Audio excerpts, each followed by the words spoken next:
जय संविधान।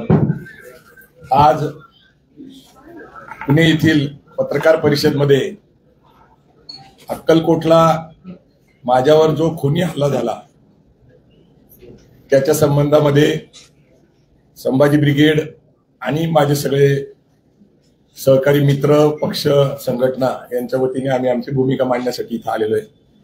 या ठिकाणी श्याम कदम जे आहेत आमचे संभाजी ब्रिगेडचे सोलापूरचे जिल्हाध्यक्ष आहेत, सोमेश्वर आहेर हे आमचे महाराष्ट्राचे उपाध्यक्ष आहेत, संभाजी भोसले संभाजी ब्रिगेडचे सोलापूरचे जिल्हाध्यक्ष आणि ज्यांच्यामुळे मी आपल्या समोर आज दिसतोय, कारण त्यांच्या सतर्कतेमुळे मी वाचलो।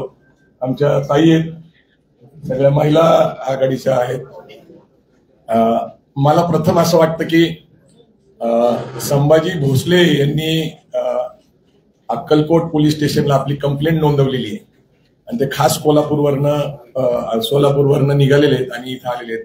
तर त्यांची अशी इच्छा आहे की जे काही घटना घडली आहे किंवा जे काही परिस्थिती तिथं नक्की होती त्याच्याबद्दल संभाजी भोसले स्वतः तिथं प्रत्यक्षदर्शी त्यांच्या पण अंगावर ते काळं वंगण तेल, जे विषारी तेल टाकलं ते, आणि आमचे 4-5 कार्यकर्ते जे सोलापूरहून आले ते त्याचे विक्टीम आहेत।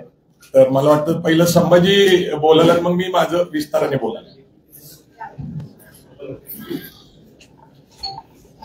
जय जो आम्ही जे तिकडं दादा जास्त पुरस्कार होता त्या कार्यक्रमासाठी दादा यालते, मग आम्ही सोबत सोलापूरपासून निघालो। सोलापूरपासून निघाल्यानंतर आमचा जी टोल नाक्यापासून जी पाठलाग करत होते, जे ग्रीन कलरचे स्विफ्ट होते, त्या स्विफ्ट मधनं अपडेट तिकडे सांगत होते, आमच्या लक्षात आलं नाही तिथं। आणि त्या कार्यक्रमापाशी गेल्यानंतर त्यांनी फटाकड्या, हलग्या ही जी चालू केले, त्या धुरामध्ये आम्हाला काय वाटलं, स्वागतामध्ये दादाचं मोठं स्वागत करण्यासाठी लोक आले होते, त्या लोकांमध्ये ती लोक होते। मग आम्ही गाफील राहिलो की आमच्या बी गाड्या भरपूर होत्या, पण फटाकड्या लावल्यामुळं आमच्या गाड्या मागे राहिल्या आणि दादा एकटे पुढे गेल्यानंतर त्या लोकांनी त्याचा फायदा घेऊन ते वंगण असेल ते समोर होते, आम्ही मागेच होतो, आम्ही बघत होतो, पण स्वागत करत असेल असं वाटत होतं आम्हाला। नंतर कळालं की असं असं प्रकार चालू आहे। आम्ही पळत आलो तिथं, त्यांचा पूर्ण 3 दिवस झालं कट रचत होते तिथं। ती स्थानिकला तिथं आम्ही चौकशी केली की 2 दिवस 3 दिवस झालं तिथं मुक्कामी होती। ते पूर्ण संपूर्ण कट घडवून आणून हत्येचं प्रकरण त्यांचं चालू होतं, दादाला जीवे मारण्याचं प्रकरण चालू होता। त्यात आम्ही गेल्यानंतर बरेच त्यांच्या बहुसंख्येने लोक होते, त्यांनी मारायचा प्रयत्न केला, आम्हाला काहीच सुचत नव्हतं काय करावं काय नाही। त्यातनं बी आम्ही दादाला साईडला घेऊन गेलो, गाडीत घातलं, गाडीवर धोंडा मारला त्यांनी। आणि तीच जी आम्ही पोलीस स्टेशनला जाऊन सांगतो, त्यांनी म्हणते ती धोंडा मारला म्हणजे हत्येचं प्रकरण नाही, जीवे मारले का ही केले म्हणजे पोलिसाचं उडवाउडवीचं ही झालं। आम्ही प्रत्येक गोष्ट सांगत होतो, पोलिसांनी एकही ऐकून घेतलेलं नाही, किरकोळ मारामारी झाले, किरकोळ निषेध व्यक्त केलाय असं पोलीस सांगत होते। त्यांच्यावर आम्ही दुसऱ्या दिवशी जाऊन ती दुसरी 4 माणसं होती ज्यांनी कट रचला तिथं 2-3 दिवस राहून, त्या लोकांची चौकशी केल्यानंतर आम्ही त्यांची नावं घालायचा प्रयत्न केला तर ती लोक नव्हती, त्यांनी इकडे होते तिकडे होते म्हणून सांगायचा उडवाउडीचा प्रयत्न केला, असं केला। पुन्हा नंतर किरकोळ गुन्हा दाखल करून 326 असं दाखल केलं आणि आमचं ऐकून बी घ्यायच्या मनस्थितीत नव्हती त्यांनी लोक। एवढं अक्कलकोटला जो कार्यक्रम झाला त्याच्याबद्दल मी विस्ताराने बोललेले आहे, तरीही संपूर्ण महाराष्ट्राला कळावं म्हणून मी थोडक्यात ते विवेचन करतो की आदरणीय जन्मेजयराजे भोसले जे शिवाजी महाराजांच्या घराण्याशी नातं सांगतात, त्यांचं समाजकार्य मोठं आहे, त्यांची शिक्षण संस्था आहे, तिथं स्वामी समर्थ अन्नछत्र ते चालवतात आणि ते मोठं काम आहे। त्यांचं वय लक्षात घेतात, त्यांचं पद लक्षात घेतात, त्यांची इच्छा होती की माझ्या सामाजिक जीवनाचा सत्कार झाला पाहिजे आणि तिथल्याही लोकांची स्थानिक इच्छा होती, म्हणून त्यांचा सत्कार करण्यात येणार होता, नागरिक सत्कार होता। आदरणीय पुरुषोत्तम खेडेकर साहेब यांच्या हस्ते तो करायचा होता, ते संस्थापक अध्यक्ष मराठा सेवा संघ। परंतु त्यांचं खेडेकर साहेबांचं वय, तब्येत आणि प्रवास हा लक्षात घेता त्यांनी येण्यास संमती दर्शवली नाही।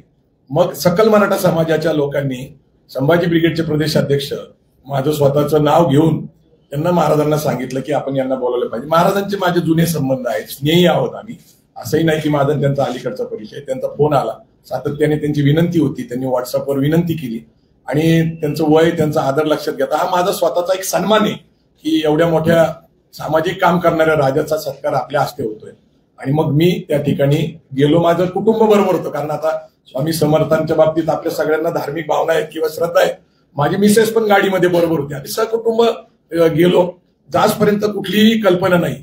आणि तिथं अचानक जे माझ्यावर वंगण तेल टाकलं, ते विषारी तेल टाकल्यानंतर आता ते परीक्षणासाठी गेले, कारण यांच्या कपड्यावर माझ्या कपड्यावर ते सगळं. आता त्यानंतर सुरक्षितेसाठी मला गाडीत परत नेण्यात आलं. तिथंही त्यांनी म्हणजे दीपक काटे हे जे गुन्हेगार आहेत ते त्यांनी माझ्यावर हल्ला केला आणि मग त्याच्यात कसं तरी आमच्या कार्यकर्त्यांनी सावरलं. आम्ही परत त्या ठिकाणी गेलो, पण जन्मेजय भोसलेंचा सत्कार झाला, तिथं कुठलाही निषेध नोंदवला गेला नाही. कार्यक्रम संपला तरी त्यांच्याकडून, आयोजकांकडून कुठलीही पोलीस कंप्लेंट नोंदवली गेली नाही.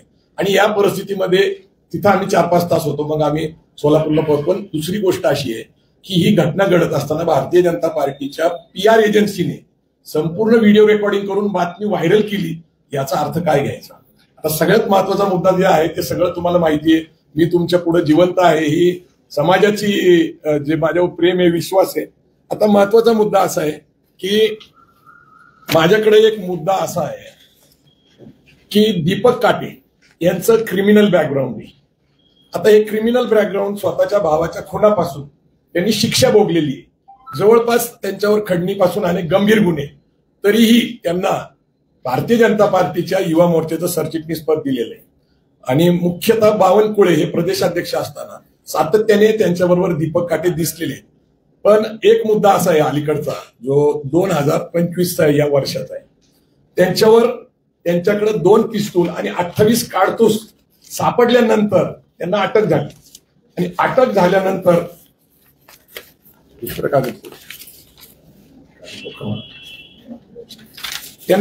झाल्यानंतर त्यांच्याकडे सापडलेली शस्त्र 28 आर्म ऍक्ट प्रमाणे क्लिअरली नमूद करण्यात आलेले की under section 3 of arm act त्यांना कुठल्याही प्रकारचं बेल देता येणार नाही. हे लोहगाव एअरपोर्टवरचं प्रकरण आहे. म्हणजे एअरपोर्टवर जाताना चेकिंग होती आणि 2 पिस्तूल आणि 28 काडतूस सापडतात. आणि नंतर आयोने जी माहिती दिली न्यायालयापुढे, न्यायालयाने दिलेला जामिनाचा आदेश कोणत्याही गुन्हेगारी पार्श्वभूमी निदर्शनास आलेली नाही. ज्यांच्यावर गंभीर स्वरूपात ज्यांनी स्वतः जेलमध्ये जवळपास एक शिक्षा भोगलेली आपल्या भावाच्या हत्येमध्ये, त्याला न्यायालयात सांगितलं गेलं की कुठलीही गुन्हेगारी पार्श्वभूमी नाही.